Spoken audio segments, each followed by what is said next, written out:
All right, so Pedro, so why don't we start? Why don't you talk about how you got into editing and when sort of was the moment that you decided this is something you wanted to do, and also, I think the audience might notice that I think your films generally tend to be character-driven stories, and why is that something that's important to you? Yes. Well, hello everyone. Thank you so much for coming. First of all, uh, I I knew I wanted to go into film really early on.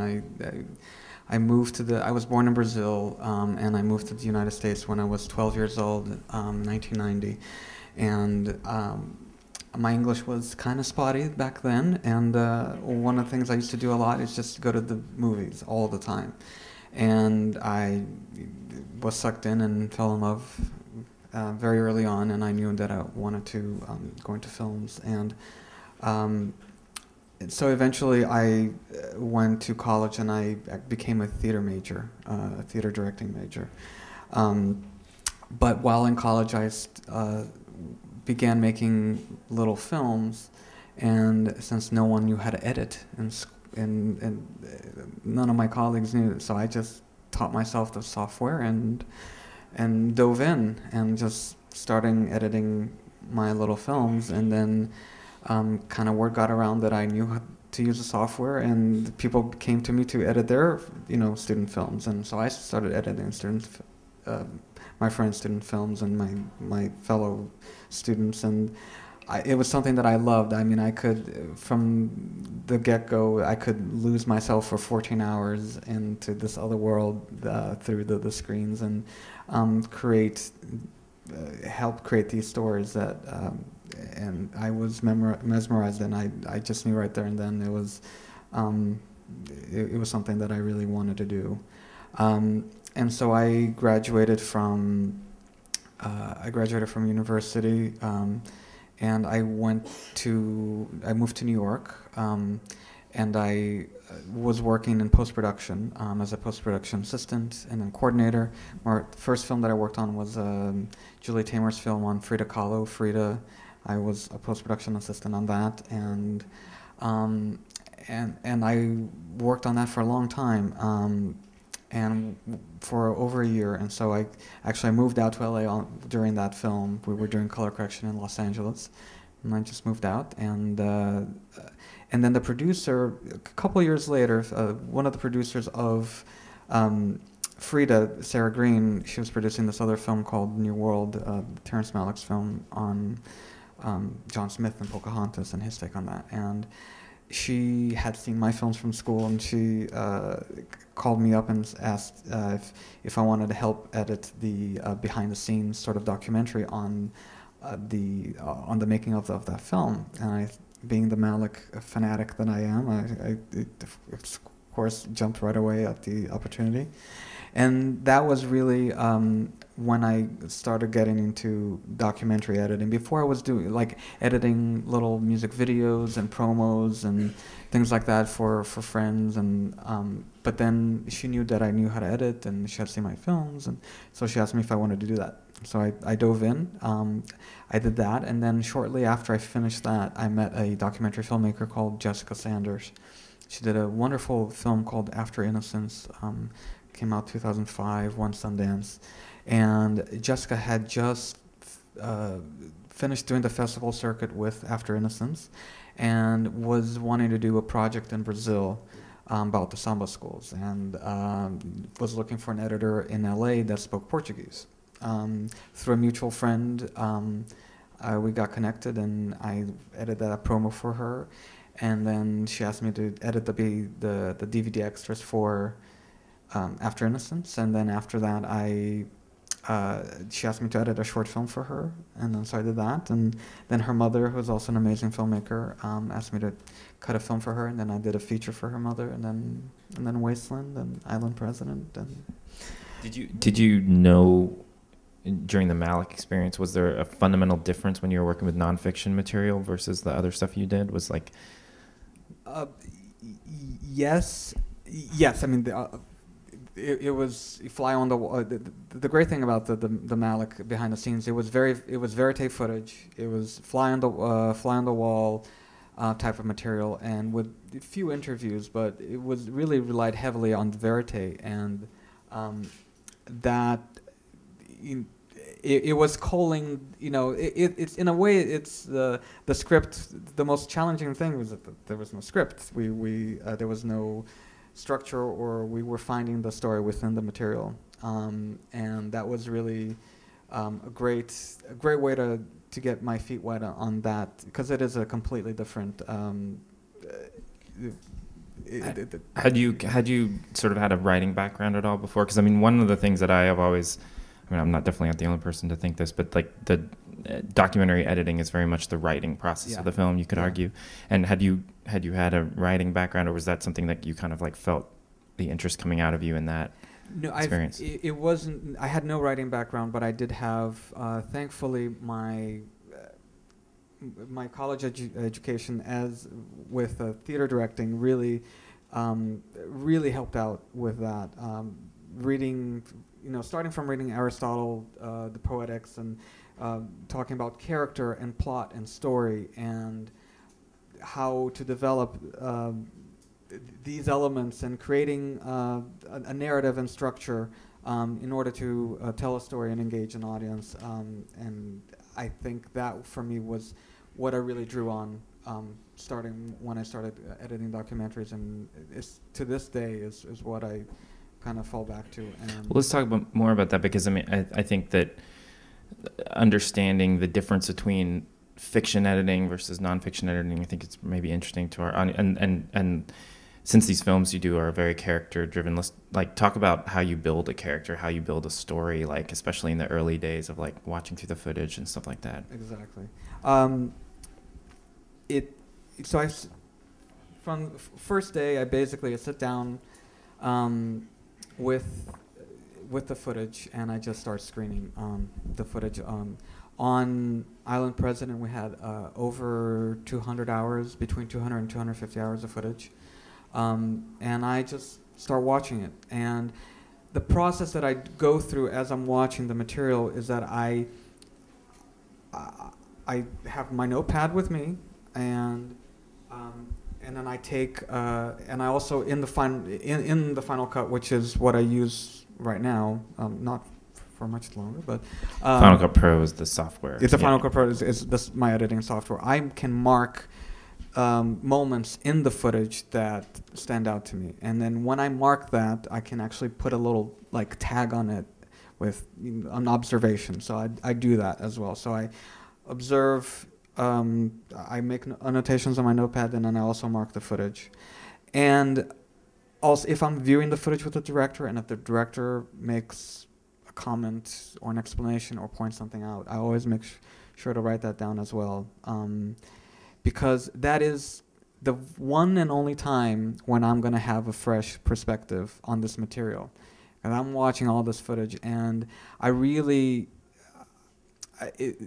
my initial response to the material, I really rely on that a lot of times to indicate how I felt, because if I felt a certain way, if the material made me laugh, it made me feel emotional, then I have to really be in tune with that, because if that triggered an emotional response in me, then there's something about that moment in the material that is relatable and that's human. And I think I really rely on that instinct, and on other people. If I'm watching the director, if something makes her make a commentary or makes her laugh or it's those little moments that are human moments that make us relate. That is, I make a mark on that, because that could be a little gem. That could be a way, a window into the character's soul, or a way to tell a story. So I really just watching the footage and trying to be very open, and just trying to be aware of my initial responses, because that is the only, after that, your view looking at this footage in 12 hours a day, sometimes 7 days a week, and you lose perspectives fast. And you have to draw back on that initial response that you had. No, that made me laugh, or that made me think, or that made me sad.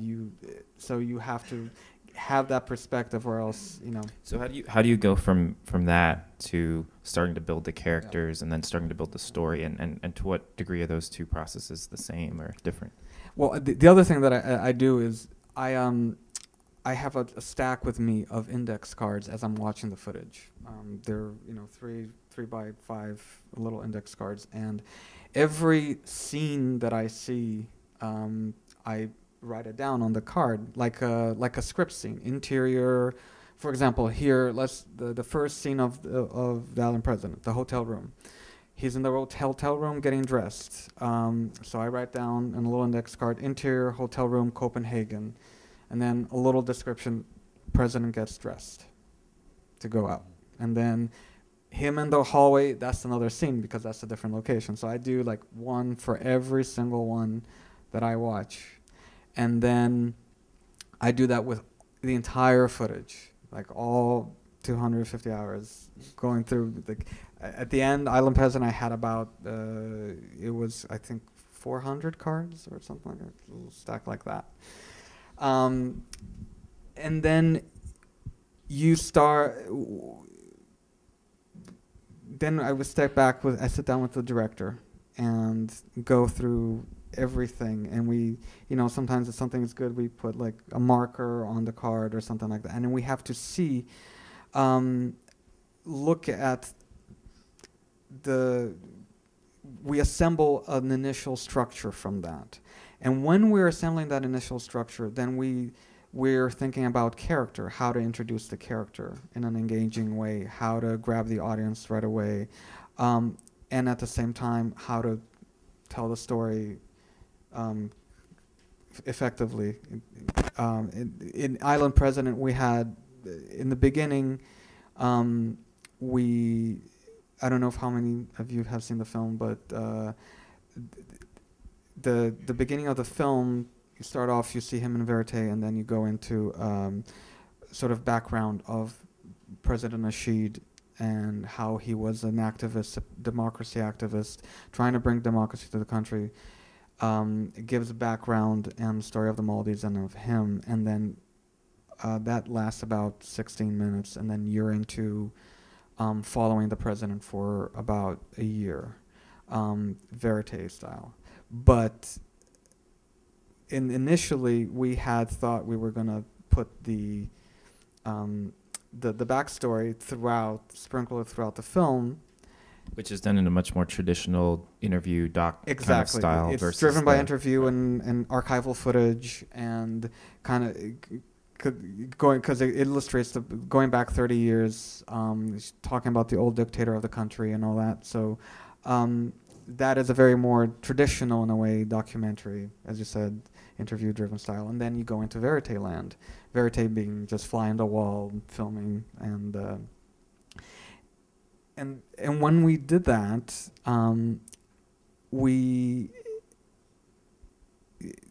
John and I felt it wasn't really working if sprinkled the backstory throughout, because it was a lot of information for us to keep to remember, like, oh, well, what had happened before and all that. So we just wanted to.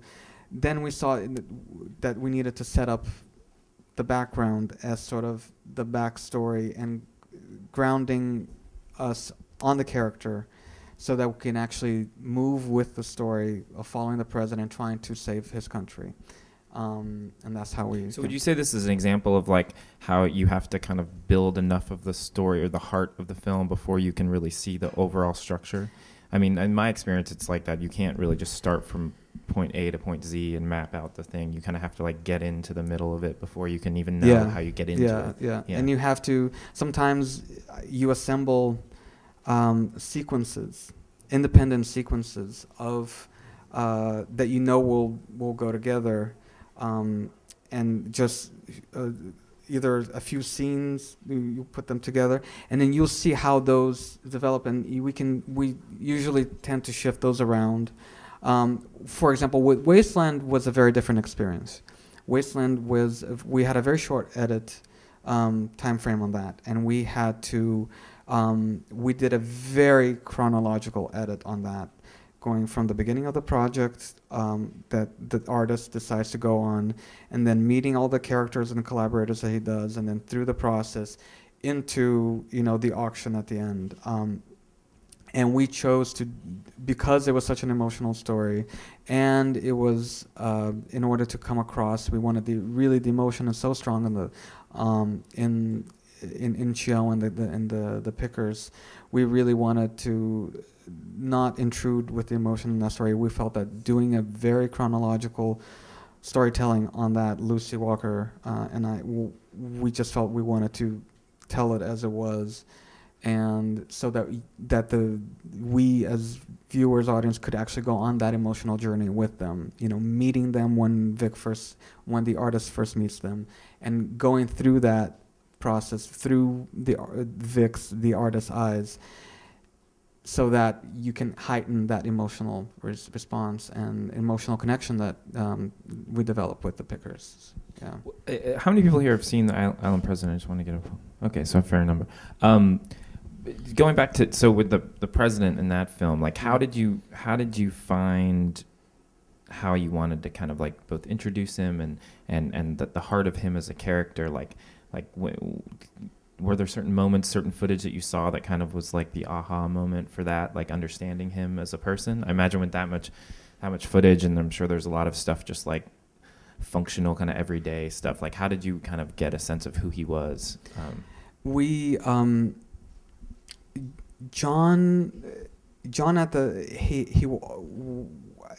and Bonnie and we all had talked at the very beginning to start off the film with, even though we were going to go into a history backstory, we definitely wanted to start the film with a verite scene that gave a little bit of a window on who this man was and what he is up against, and we wanted to introduce him in a way that we would not, that no one would really forget. And I think that close-up in the car, the silent close-up in Copenhagen, was, you know, a really just quiet moment with the president that just embodies his thoughtfulness at that point in time, and juxtaposed with the craziness that Copenhagen was, and the, you know, mystery, the scrum that developed, the media scrum, and that's what we chose to go with in order to build him up and create this inkling and taste of what the rest of the film was going to be. And then into the flyover, we also wanted another character, a major character in The Island President is the Maldives. And that was also very important for us to introduce that right off the bat. Here they are, here's their problem, and the visuals of the aerials are so strong. For us, that was also a very big thing, just showing that in a way that it really hits off the bat. You know what their stakes are. You know what they're up against. And that, with the president, him flying over, that was also John filmed the most beautiful footage, and it was always really great also getting beautiful close-ups. And we chose the flyover also to be very silent. We wanted to be with the president almost inside his head as he's flying over the country and meditating over the landscape of this very fragile place, which is his home, which is where he's from, and connecting him via the close-up and the voiceover with his country. So that's what we chose to do right off the bat. Introduce him, how he is important, and then what he has what he's up against. And that was right away we knew we needed to do that. Even before, when our structure was, you know, we had stories sprinkled throughout, we always wanted to start with that. Just set that up. Did you have all of the footage to work with when you started editing, or were they still shooting?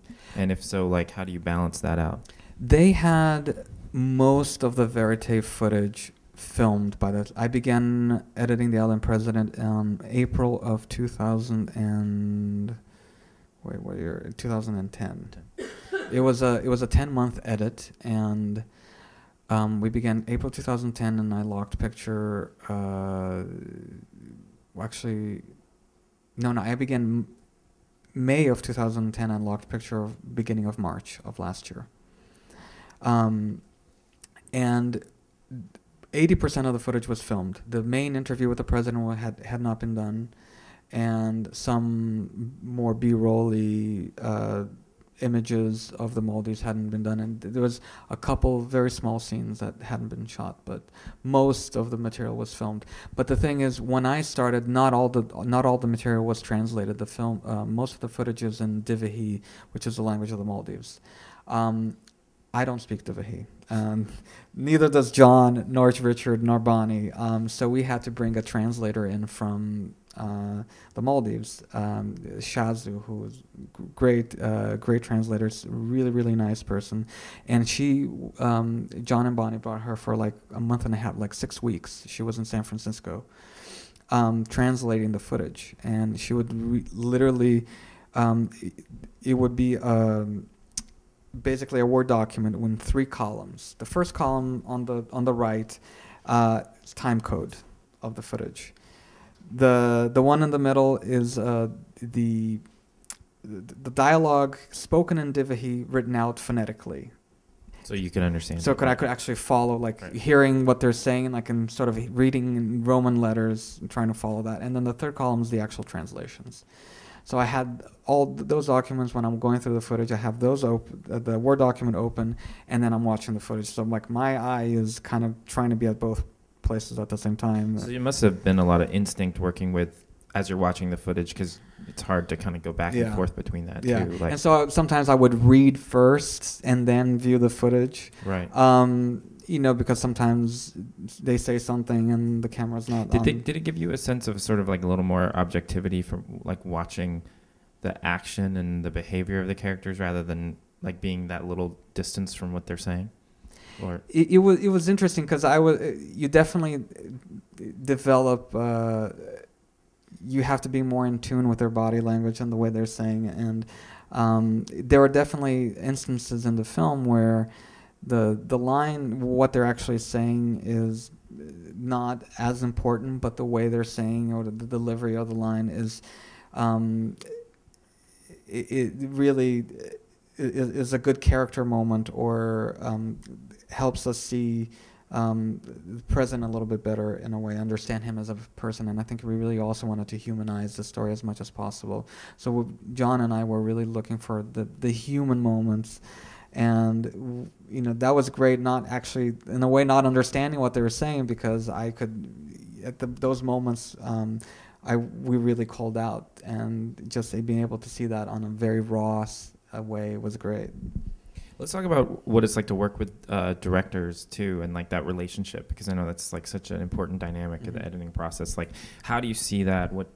What's your experience mixed with the kind of strategy of how you not only find a director or like decide to work with a director, since it's such a intensive process you're going to go through together, and also just like managing their kind of expectations and anxieties at different points along the way? If you can talk about that a little bit. Yeah.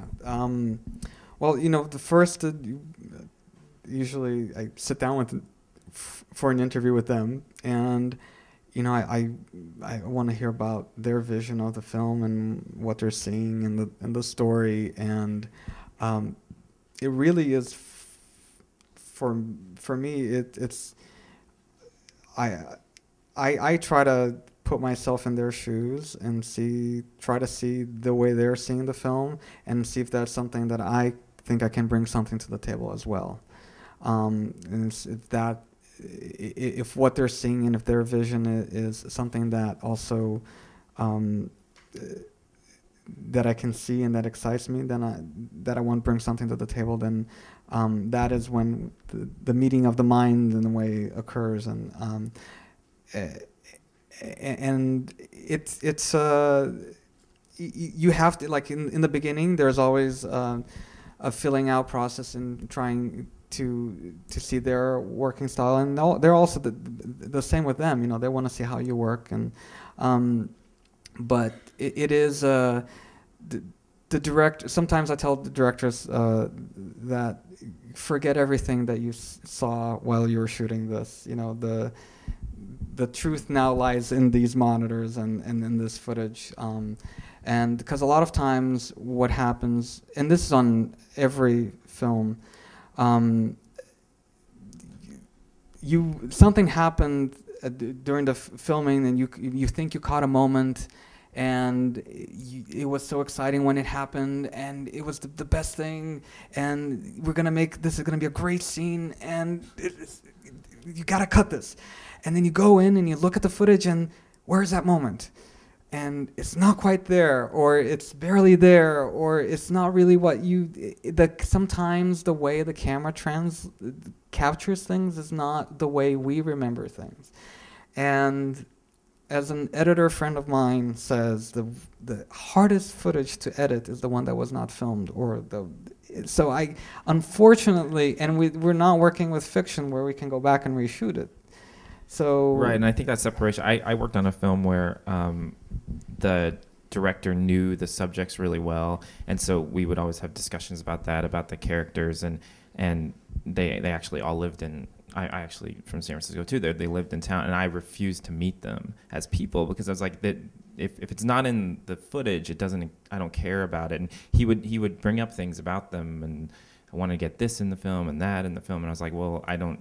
If I don't see it, then it's not worth getting excited about. Yeah, exactly. I mean, but what? So what about? I want to go back to that kind of like choosing to work with someone thing because I think that's interesting. Like, I mean, is there like something you look for in a personality kind of combination too, or are there like?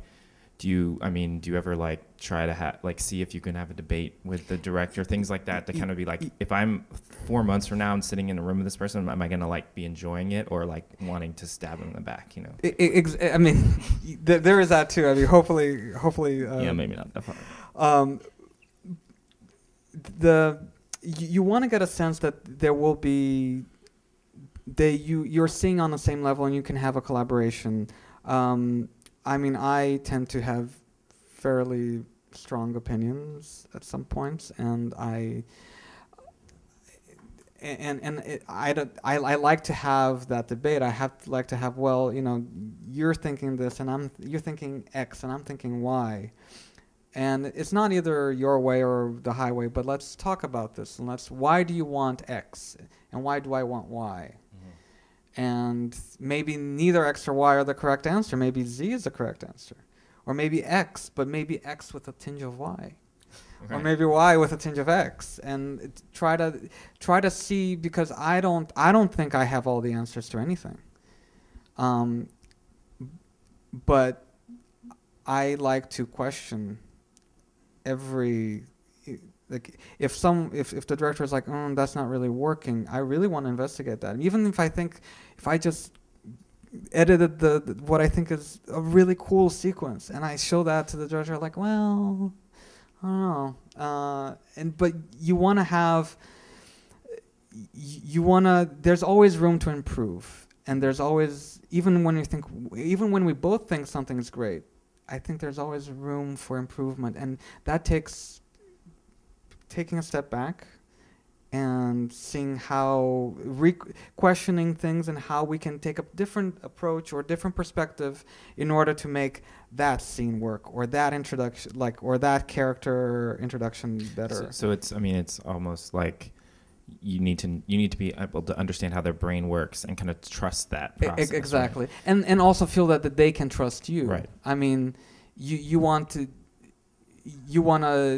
be first of all, you want to be engaged with the film that you're about to embark on a 9-month, 10-month, as like having a baby, 9-month edit on. And so if you are passionate about this, and if there's something inside that really appeals, then that's a good first indication.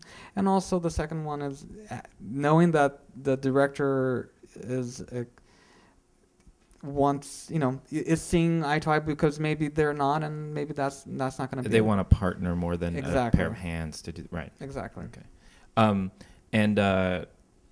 So what was I going to say about one more thing about the director thing? What was it?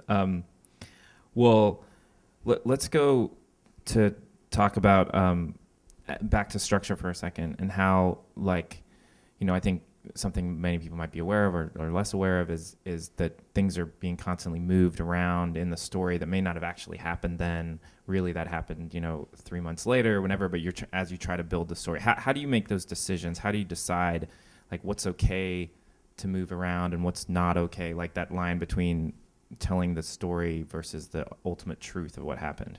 Exactly. And first, usually, unless you're doing a mini series, 90 to 100 minutes or less than 2 hours to tell a story is actually not that much time. And you want to tell the story as close to what happened as possible, but at the same time you don't want to confuse your audience. You want to tell it in a clear way that they're going to be able to engage with the characters and their struggles. And I think sometimes to get that across clearly, you have to move a few things around.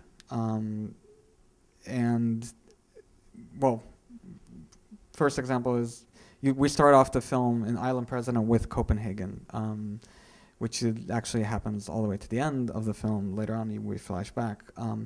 But that we know it is actually happens at the end once the film De Verte gets going.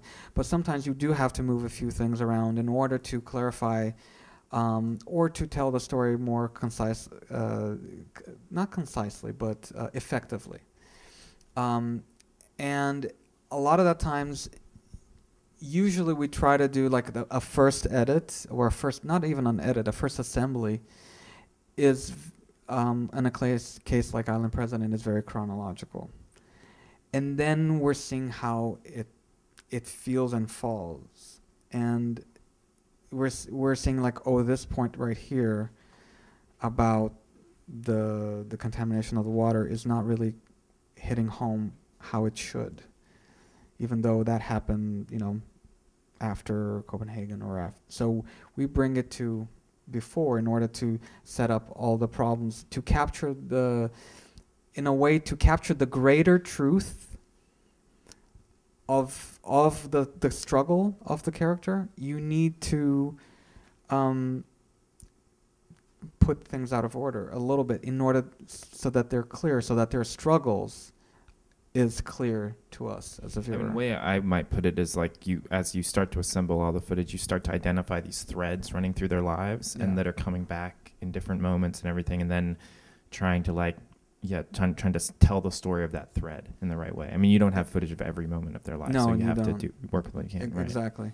And you have to know when to introduce certain threads. You can't introduce all threads at the same time.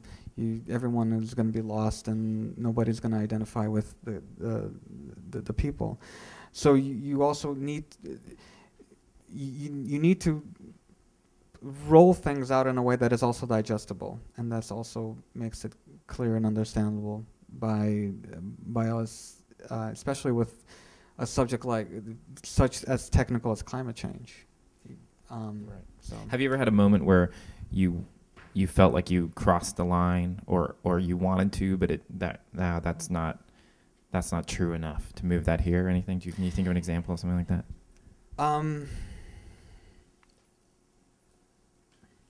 Not in Island President, no, but in another film, there was like, oh, if this had happened here, that would have been that would have been more dynamic. Exactly, that would have been great, and that would have been so clear. And unfortunately, but it's always like we can't do that because that didn't really.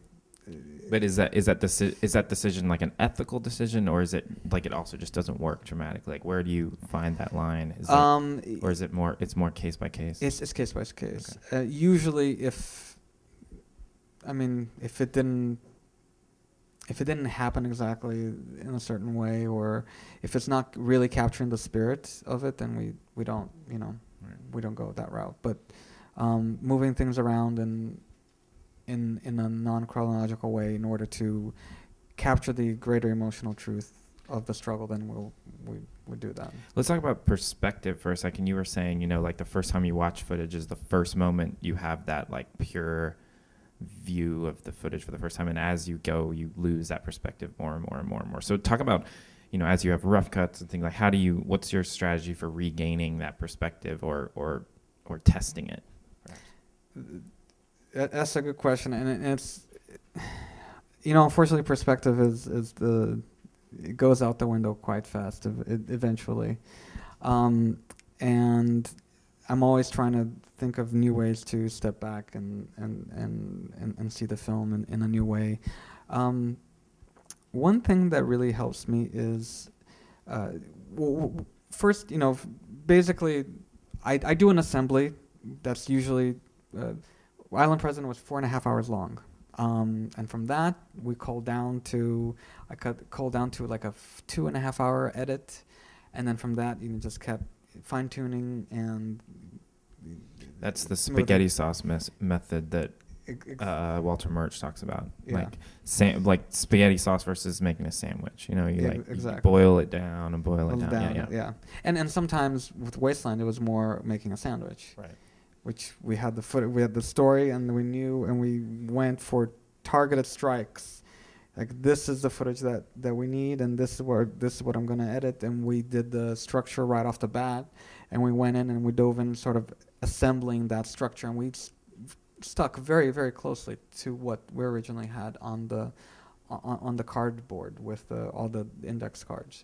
With Island President was different. It was more the spaghetti, reducing the sauce and making sure, you know, just bringing it down and fine tuning and moving things a little bit around and to clarify the story. So what do you do to get that perspective? Like, you show it to people? We have, exactly. We have screenings. We bring in a very small group of friends, friends of the director. Sometimes I call some of my friends, and then we just show the film to them and see what their reaction is. And we kind of see what are the things are they getting? What are the things they're not getting? Are you understanding this point? And do you like the president? Do you not like the president? Do you like this character? And what are you looking for from people? Like, we're looking for to see if they're engaged in the film, and if they're engaged with the characters, and if they're understanding their struggles and the story. So we're really looking for to see if we're emotionally engaging the viewer, the audience, and if they're clear with what we're trying to get across. You know, when people see film movies, they always, especially for these small, like, rough cut screenings, that things are really rough, and sometimes, and the sound levels are all off, and so it's a little harder. I mean, it requires a little more work from the audience, and we print out little questionnaires with questions to see, you know, how much did you like this character, or what were you getting about this issue or that issue. And we want to see and then we have a discussion afterwards, and we want to see what they're really getting. And a lot of times people will really share, like, oh, we think you should do this, and we think you should do that.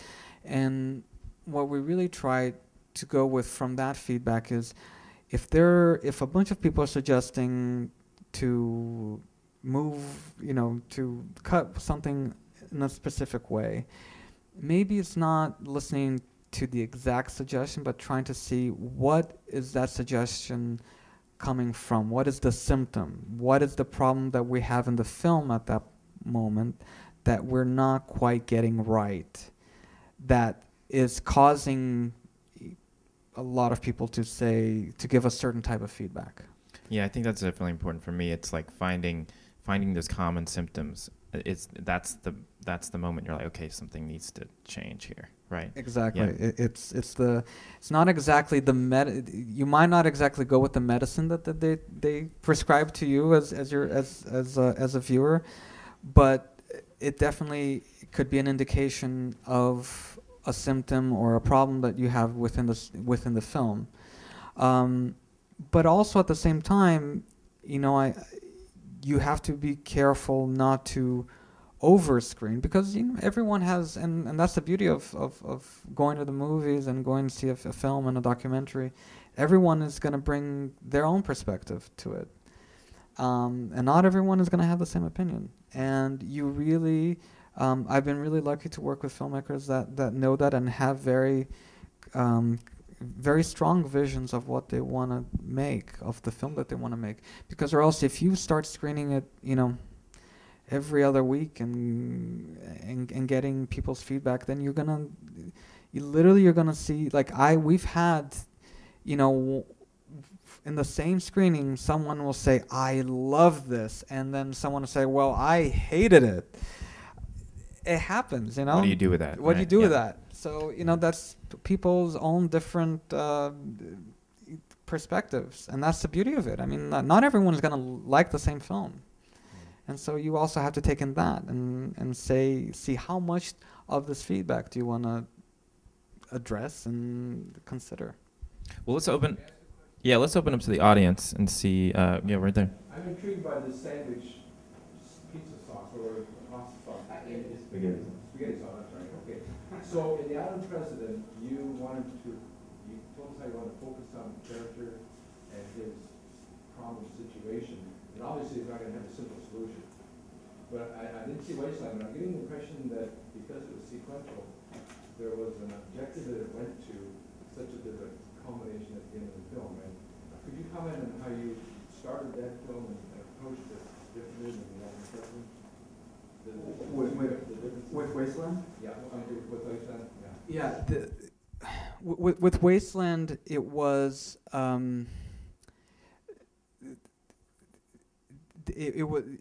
Because we had such the footage was depicting a project that had a very clear beginning, a process that occurs. So an artist, Vic Muniz, is a Brazilian contemporary artist, and he decides to do portraits of garbage pickers living in Brazil, living and working out of one of the largest garbage dumps in South America. He goes, he meets them. They become we meet them through his perspective. Then they go and embark on this project, creating these enormous portraits of themselves from the garbage that they pick, from the recyclable material that they pick every day, where they make a living from. And so they build these portraits, and then one of them goes to auction in London, and the money eventually is brought back to their organization. That's what happened, and that is such a very clear structure of what the journey is. It was one man that went on this project, and he met these people, and he became really involved with these people to a point that he wasn't expecting, and then it really changed their lives. So it was such a, and in a way Lucy said, I don't want to get in the way of the story. The story is there.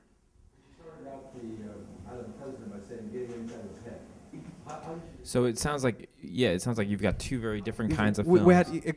Exactly, because Island President, we knew there was so much footage, and it wasn't it wasn't just we had to get inside his head to understand what he was up against, but there wasn't sort of a contest or leading up to an auction, or the structure there, because of all the material and all the, like, I was watching UN, in Copenhagen, I had to watch 20 hours of the United Nations framework for climate change deliberations. I mean, it is, mind-numbingly dull, but you have to go through that to see if there's anything that is important to tell the story. And I would say the difference might be that in Wasteland, you've got this clear-cut story from the beginning. In Island President, I think what they're trying to do is, yes, there's this larger story of him going to Copenhagen and everything, but really the story of the film is this man how he got into this position of trying to save his country, and this emotional journey that he's going on. And I think there you're much more wide open. Exactly, you're wide open. You're in a different field, when you're working with that kind of a film. Exactly, because you don't have the same beats. I mean, it's not every film is going to be different. and every film is a different beast, and you really have to kind of approach it. Did you feel like a sort of sense of relief starting to work on Wasteland, knowing you had that kind of structure? Or is it just sort of more, it's just a different kind of fun or a different kind of challenge? I'd say it's a different kind of fun, and Yeah. and also it has such a tight deadline on Wasteland. Right, you had a much shorter edit, right? Yeah. Right. We also didn't have much luxury on that front. Right. Let's get another question right here in the front. You said that perhaps was development of character and everything that, and I have not seen the movie, I'm going to see it tomorrow, but it would seem to me that an underlying, perhaps empowering thing was the change, the climate change. Was that what led you to this film, or what was the sponsor? Does everyone hear that? That was a question about what sparked the interest in the island president. Was it the climate change theme? It was actually a meeting of both. I mean, climate change is an issue that I deeply care about, but I'm very drawn to character-driven films, and it was a combination of both. It was the impact of climate change on an individual and on it's the everyday impact that's happening. It's not a film that's driven by science. It's not a film driven by the issue of climate change. It's driven by the man who is battling against a huge problem, which is climate change. And I think that was, for me, the clincher. It's a completely new, at least for me, it was a completely new way to look at this issue via a person and via a character. Exactly. And it's a very different film from like the other climate change films that have come before, I think. Yeah.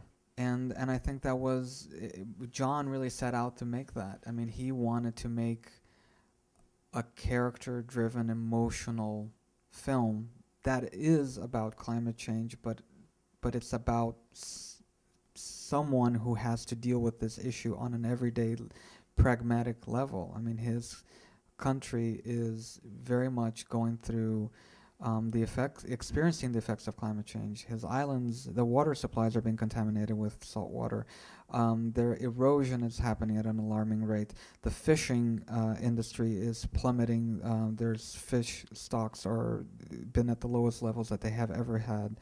So all these things, these are not theoretical scientific discussions that they're talking about. These are everyday things that affect the everyday lives of the people of the Maldives. And it's a very, it's there's one moment that's not in the film because of many things, but the president is asked a question, and he says he's asked a question about the issue of climate change, and if he thinks it's all a hoax and all that. He actually says, I don't have the luxury to think it's a hoax because my nation is actually experiencing the problems of that now. I can't afford to think it's a theory that it's not true or not, because unfortunately my islands are suffering, my country is suffering from enormous amount of surf erosion. I have to supply, I don't know how many islands with fresh water because they don't have it, because their fresh water supplies have been contaminated.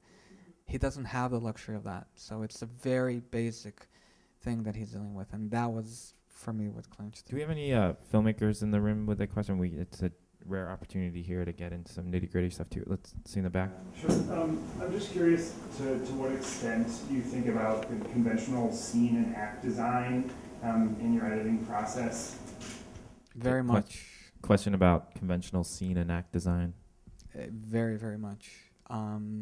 We had on every film that I've edited, we break it down into acts and scenes, and my index cards are scenes, and we group those into acts, and we follow the structure of the initial incident, climbing action, the turnaround, the turning point, the nadir, everything we talk about, all the full structure. Right there in the... Yeah, congratulations on the work well done. I hope the world sees this film because it's really an eye-opener. And I had a few questions. I really like your use of archive footage and archive photography. Is that something in your experience that, I mean, did somebody just come to you after they, after John had asked you to edit this film, if that's how it went, did somebody just bring cans of film to you and you had to have it digitized and put into your timeline, or was it already digitized and is that something that you use like MPEG Screen Clip for to get it so that it's all one format in your editing? We had one of our producers, Richard Burge. You're talking about the archival of all the backstory and the democracy. So he went in the Maldives, he went to a few different people to get from the TV Maldives and from some of the pro-democracy activists. He was in touch with them, and he got, a lot. We had a ton of archival, and unfortunately I didn't have the time to actually watch all of it, but Richard and our incredible assistant Craig captured all those. They had to convert most of that footage to a format that I could use in Final Cut. So it's the process of capturing, converting, and putting in the project and logging. And was that kind of opening section of the film one of the last sort of sections you built, or was it kind of early in the process? I know in my films before, like sometimes the first 10 minutes of the film will be just like a template for a long time, and then it's almost like the later stages of the edit that you kind of put it together. How did you work with that? That was actually that came together fairly early on. John had I was working with All the Verite, and he actually worked with our amazing co-editor Josh, who came in, and we usually on basically all the films that I work on, all the interviews are transcribed, so that we can take the transcriptions of these interviews and actually create paper cuts of sections, especially for the opening history section. And so they worked on that for a while. They created this really big, long, like 30-minute plus little film within a film structure of that, and then I came on, and then we started cutting that down and just bringing that out. But yeah, that's another thing about docs. It's transcripts are very helpful and useful, and use that a lot to create paper cuts of material. And for the very dialogue heavy scenes, even the fly on the wall scenes, we had transcripts of those, because sometimes they're in meetings for over 2 hours, and then culling through that material is very faster on paper. Yeah. Let's get another question in the back there. A question for both you guys. Working on a spaghetti sauce film, we were kind of searching for the story. Where does music come in? Use temp tracks? Kind of how do you work? Working on music as you're building the story. I guess you kind of have a unique situation with Island President, right? You can talk about working with Radiohead on it. Yeah, they Radiohead was very generous with Island President. They know the president, and they're very big supporters of his. So John, after the first shoot in the Maldives, he wanted to, he fantasized about using their music in the film, and in order to help to tell the story. And I think their music was very fitting for numerous reasons, mainly because the music is gorgeous and beautiful, but at the same time it's very eerie, and I think that is what we were definitely trying to get across with what's going on in the Maldives, this beautiful paradisiacal location that is very much under threat. And did that help you, like, setting tone and stuff by listening to that music and working with it? I love to work with music. I did. I started using a lot of these tracks from the get-go.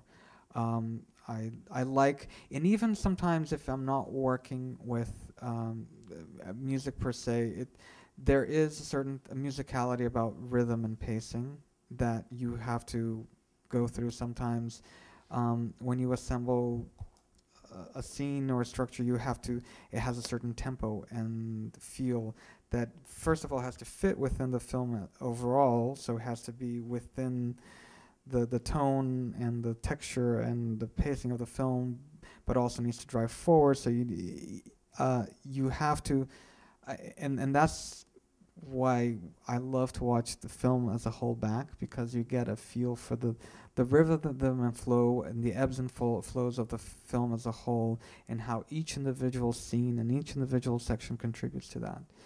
And so when I'm editing, that's a very instinctive, where I really rely on instinct a lot when I'm editing, either with music or without. I use it to inform music. You can use it to inform pacing. Even if I'm not cutting to a track, sometimes I will listen to a piece of music and then dive in to edit without music, but just having that pace and that rhythm in my head.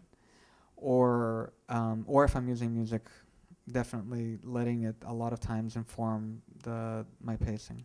I would say that in my experience, I mean, it's tricky working with temp music because you can get really tied to it, and then it's like this horrible, painful process of replacing it if you can't get it. But I mean, in my experience, has been both like films where, yeah, that kind of like we found this temp music, it works really great, and we kind of build the kind of emotion in the scene, and then you're trying to replace that with a composer or something that kind of like keeps that together.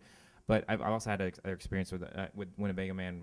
I ended up using a Dead Kennedy song in one part, and it was just so perfect that we just fought to get the film, and they ended up being fans. So you kind of like, you can. I mean, the great thing about documentary film is a lot of people want to support them, and so you can kind of like fight for those to get those things in.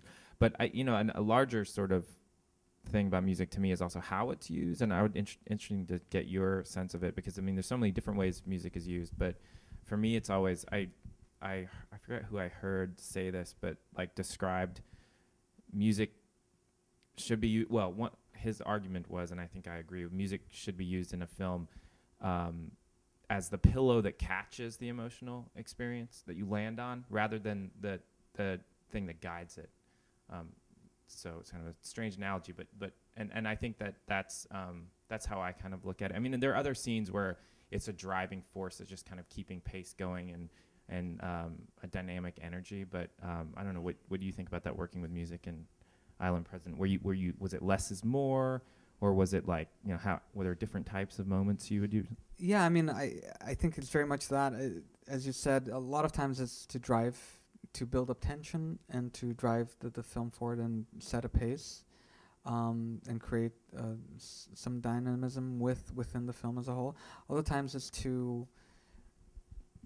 I love the metaphor, to catch the emotion of what's actually taking place and to really set a texture and a tone. Yeah, it's almost like that. It's reaching out to the audience that moment to sort of like confirm that emotion. Yeah.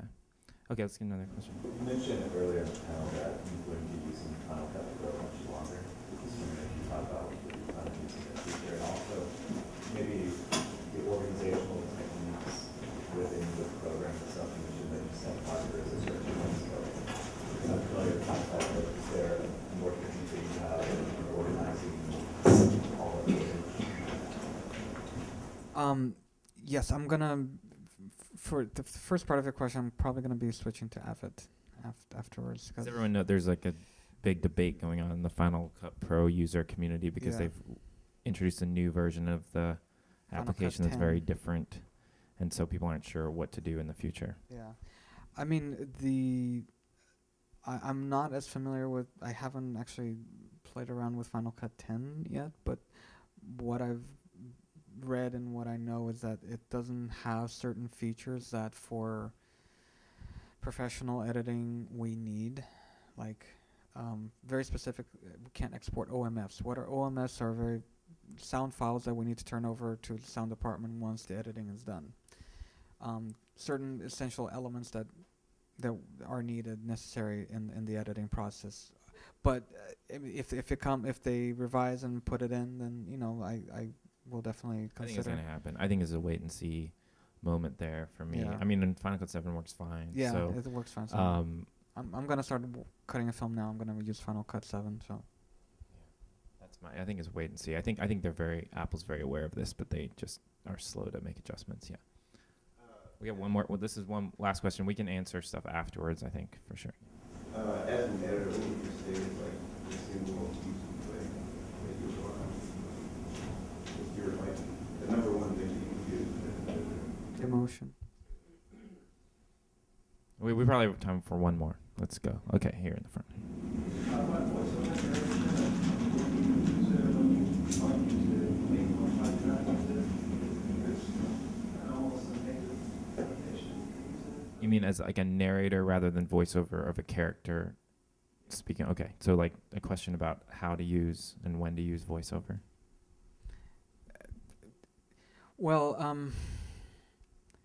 that is actually usually decided very early on in terms of what type of film we're trying to make. I've been both, for example, Alan President, we have him, we use the President as voiceover, but have never edited a film with an outside, with a third party narrator, with a outside narrator. And it's really, I think it really depends on the director's vision for the film. And how to tell. I mean, they're all different ways to tell a story, and I think sometimes you need that narrator to, which gives you a little more perspective and to guide you through the story and the characters and the issues. And sometimes you really need that. It also depends on the footage that you have. If you need, if the material is not there, if the material by itself cannot tell the story that you're trying to tell, then you really might need a voiceover narration. I mean, and you have to sit down with the material, see if it's all there, what you need to tell the story that you want to say. And I think the important thing about that is like my experience is not to get too tied, tell the best story you can with what you have. And I think some people get some people hate voiceover and they don't ever want to use it. And then you kind of have these films that sort of work, but sort of don't, and they're not using all the techniques at their disposal. Not that voiceover is the right fix in that instance, but I think yeah, you respond to what you have and you go from there. Exactly. I mean, each film is a different beast, and see what story you want to tell, and there are so many different ways and techniques to go about it, and there is no wrong way, there's no right way. It's just the different ways. I think there was a really good use of it wasn't exactly voiceover, but the way that you use anchor persons from newscasts they're essentially doing a voiceover for you, but it's really a sneaky way to do that and very effective, I think. Yes. Yeah. That's a nice. Thank you. Always a nice trick. We no, I mean we definitely relied on archival interview and news footage to get some story points across. I mean, that's and we knew that we were going to need to do that, especially with the specifics of climate change. And you see, these are some of the same exact techniques that you'll see in a fiction film or a script used. So there's really, like in building an edit, back to like one of the first points, is really a writing process, and you kind of have to think like a screenwriter or something, like how would you communicate the story here. So exactly. Okay, one last one, and then we'll sort of start to clear out here. Okay. I want to ask about the formats that you were getting. Was this a file-based format that you produced records from, or were you getting different formats, tape? The Verite footage was all shot on a Vericam with tape, so we had a deck to capture that. And then most of the archival was file footage, like H.264, MPEG. I mean, you name it, every single format, we had everything. So. Okay, thank you very much for coming, and Thank you. we'll be around to answer more questions.